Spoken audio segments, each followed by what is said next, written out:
গত বছরের জুলাইয়ের গণঅভ্যুত্থান ও সরকারের পতনের পেছনে আমেরিকা বা কোনো পশ্চিমা শক্তির সরাসরি ভূমিকা ছিল না বলে মন্তব্য করেছেন সাবেক প্রধানমন্ত্রী ও কার্যক্রম নিষিদ্ধ আওয়ামী লীগের প্রধান শেখ হাসিনা। ক্ষমতাচ্যুতির প্রায় ১৫ মাস পর শুক্রবার CNN নিউজ 18-কে দেয়া এক সাক্ষাৎকারে এই মন্তব্য করেছেন তিনি।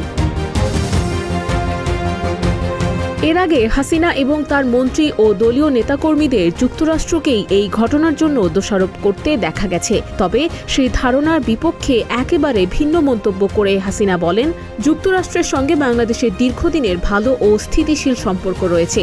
তাই ওয়াশিংটন বা অন্য কোনো বিদেশি শক্তি বাংলাদেশের রাজনৈতিক বিষয়ে সরাসরি জড়িত এমন ধারণা বিশ্বাসযোগ্য নয়।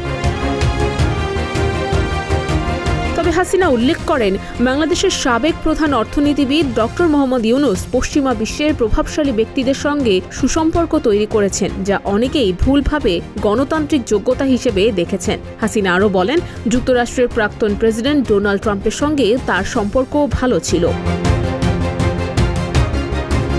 অন্যদিকে বিবিসিকে দেয়া সাক্ষাৎকারে শেখ হাসিনা তার বিরুদ্ধে থাকা মানবতাবিরোধী অভিযোগ অস্বীকার করে বলেন, মামলার রাজনৈতিক উদ্দেশ্য প্রণোদিত এবং ক্যাঙ্গারু কোর্টে সাজানো প্রহসন। আন্দোলন দমনে পরিস্থিতি নিয়ন্ত্রণের বাইরে চলে গেলেও তিনি কখনো নিরস্ত্র বেসামরিক নাগরিকের ওপর গুলি চালানোর নির্দেশ দেননি। শেখ হাসিনা এও দাবি করেছেন, তার বিরুদ্ধে যে কোনো দোষ প্রমাণ করতে হলে তা রাজনৈতিক প্রভাবমুক্ত ও সুষ্ঠু তদন্তের মাধ্যমে করা উচিত। ডেস্ক রিপোর্ট, প্রতিদিনের বাংলাদেশ।